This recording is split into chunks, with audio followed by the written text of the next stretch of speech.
Hello, my name is Holly from My Daily HAEDs. Today is June 13th, 2023, and I'm here for a catch-up of what's been going on for the last month or in a bit. First, let's show the cross stitch. The first one is the The Falling Snow by Alan Giana, charted by Heaven and Earth Designs. It's done on 25 count, 1/1 full cross, and I have got to 67.50% at the moment.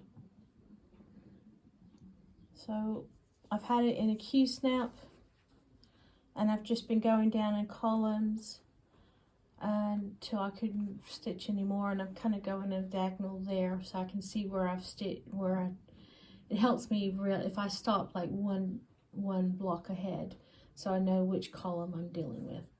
But anyway, I don't know where I'll be going. I don't know if I'll go back and keep going down that way, or I'll fancy going down here, finishing this bit, and then starting back up there and work my way down again. And it's amazing that I've got 2/3 of it done because it's been such a long project. I'm hoping I did crunch the numbers, and I need to do like an average of 232 stitches a day, and to get it done by the end of November. But life is a bit hectic, and we'll talk about that later.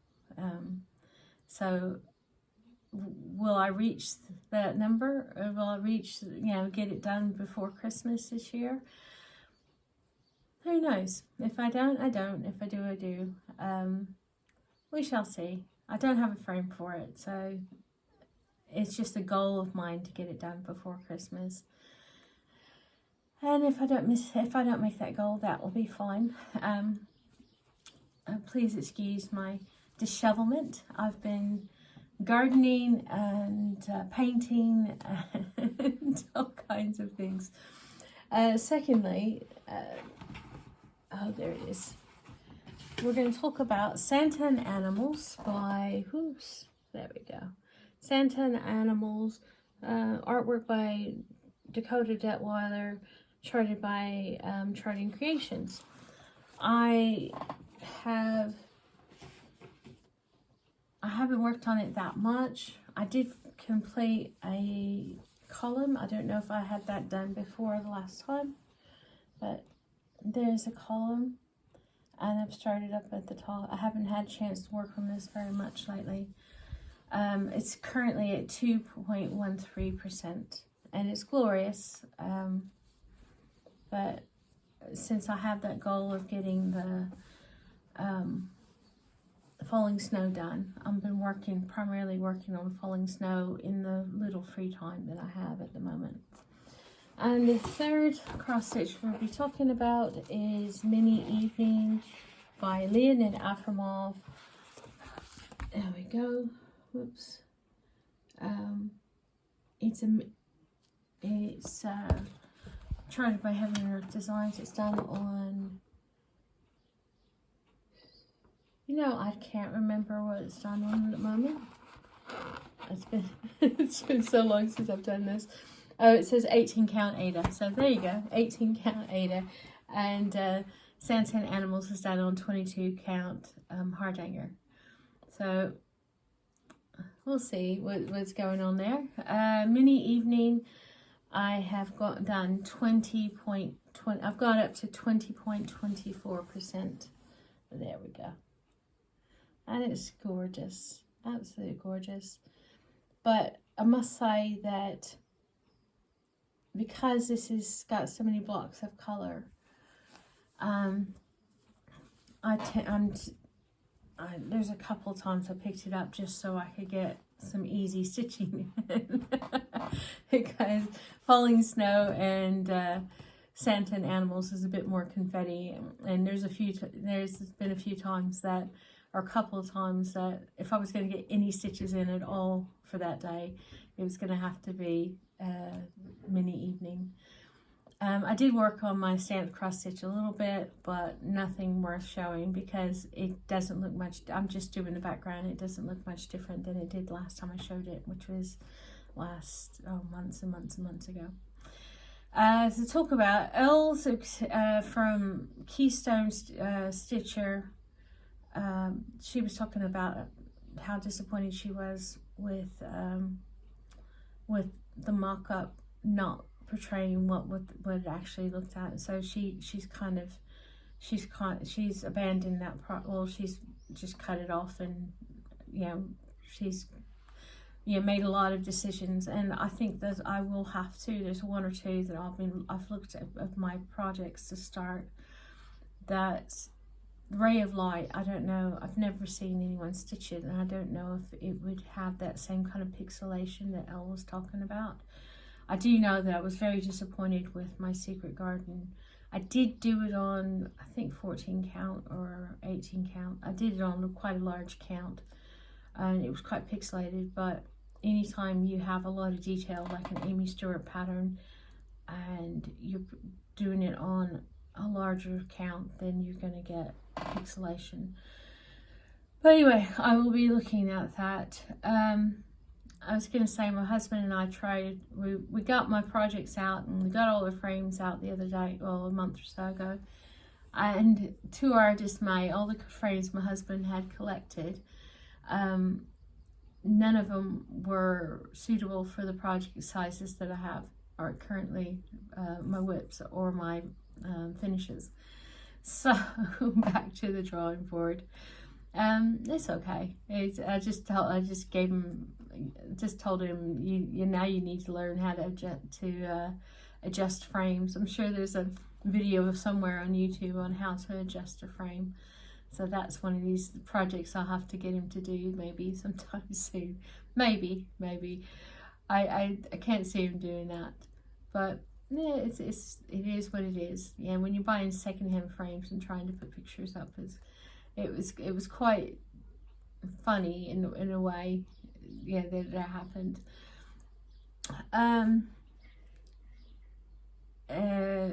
My husband has had his second eye surgery.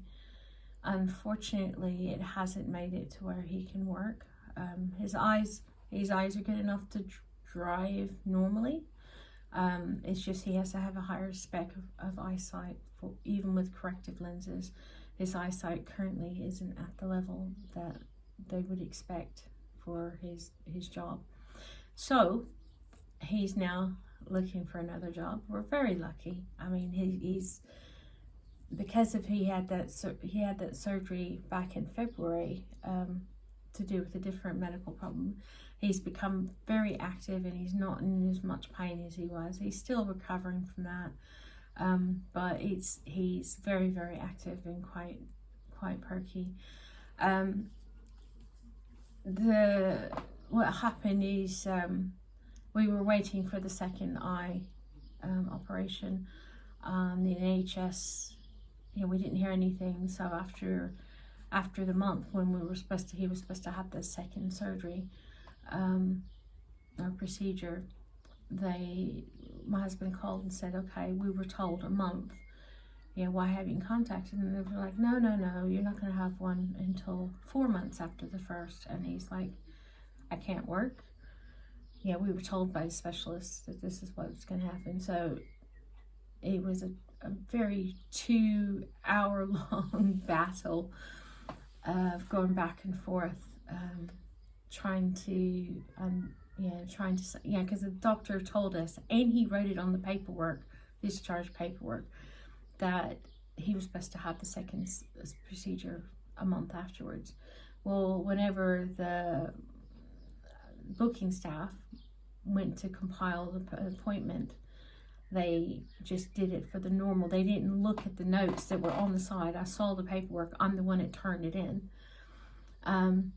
He had put a note on the side of the form saying book in 1 month for the second procedure. Well, they just saw that it was a procedure, and they're like, oh, well, we normally do a follow-up of 4 months. So it was it was a lot of back and forth. We were devastated because, here's my husband hoping to go back to work, and this procedure was supposed to be done, so forth and so on. So anyway, they turned around. Eventually, the secretary got in touch with the specialist, and he was like, no, this man should have his procedure now. But the earliest they could book him in was last week. After we got off, between that and various other things, since my husband has been off, he has been trying to keep busy. To keep his mind busy, to keep his body busy. And so he's been decorating. I can't even remember if I told you that we've been in a saga of decorating this flat. Yeah, I think I did tell you. But so we've been painting and painting and painting, and it sounds ridiculous that we're taking so long, but every room needed a second coat because of the paint that was in here beforehand. There's been lots of other things going on as well.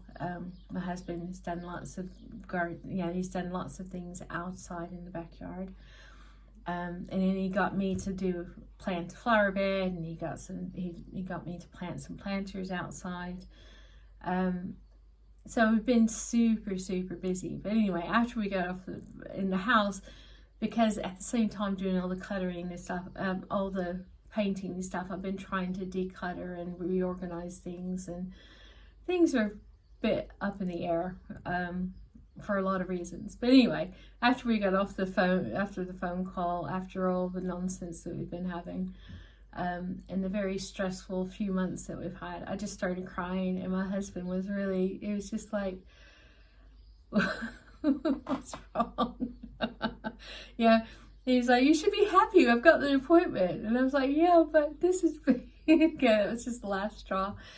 And he says, okay, I'm taking you on holiday, I'm going to book one now. So he actually booked a holiday to go away to Mallorca, Spain, for the very next day. So I only had, he finished the booking at like 5 something in the afternoon. So we had to be he had to be at the airport at 5 o'clock the next morning. So here I'm running around getting all the packing done and trying to finish as many chores as I could, and it was a wild rush to get everything, grab a few hours sleep before we had to get to the airport. So we went away to we went to a resort. What we didn't know is that it was primarily catering to German people, which made interacting with people was very difficult, because most of them, I wouldn't say didn't know how to speak English, but a lot of them chose not to speak English. And we were in a Spanish resort. Fortunately, my husband had a little bit of German because he spent a lot of childhood. He had cousins and he spent a lot of summers in Germany as a child. So he was able to get a little bit interaction. And the staff, because they were more catering to the Germans and Spanish, I had a little bit of Spanish knowledge, and I was able to, between us, we were able to interact with, I was able to speak with the staff, and my husband was able to carry on a few conversations. Most of the week we spent on our own. It was absolutely lovely weather right beside the beach. The beach was gorgeous. My husband went fishing a few times. We went swimming in the sea. We went walking along the promenade. One day we rented a car, and my husband took us through Sierra. Oh goodness, I can't remember the name. It's Spectacular. Sierra Nord Spectacular in Mallorca, and they were lovely mountains. We just had a good wander that day, and then we came back, and we immediately the next morning we immediately started decorating again and gardening and all the other stuff. So It's been a very, very, very, very busy month or so. But some good things and some not so good things. We're blessed. We're very, very blessed. And the weather is absolutely glorious here. It's about 21 Celsius, which I think is in the 70s or 80, low 80s. I mean, it's beautiful, sunny, shiny weather. It's absolutely gorgeous. But I just wanted to pop in. I have been thinking about you guys, especially thinking about Mama Carmen, and Stephanie from On Pint Stitcher, and I watched Suki's latest. That was a marathon, Suki, that whip parade, but it was always a joy to see you. Yes, I've been trying. There was a few days I got a good bit of stitching in because I had a cold after coming back from the holiday, and everybody was sneezing. All around us was like sneeze, sneeze, sneeze. We were constantly saying Gesundheit and bless you. And my husband had something on the holiday, so I ended up with it when I came back for a few days. And I got a good bit of stitching on those days because my husband was like, "No, you sit down." And I did do help, except for one day, but because that particular day I was positively grotty with colds. Anyway, I just wanted to let you know that I'm thinking about you guys. I'm sorry I haven't been there. To be honest, I don't know when I'll be back. I don't know. Things are a bit of an uproar. I will return as soon as I can, and I'm sorry I haven't replied to any messages. It's just been a roller coaster ride, and just wanted to let you know I've been thinking about you, and I miss chatting with you in the messages and stuff. But wishing you all many, many beautiful blessings and a glorious summer, and I hope to talk to you soon. Bye.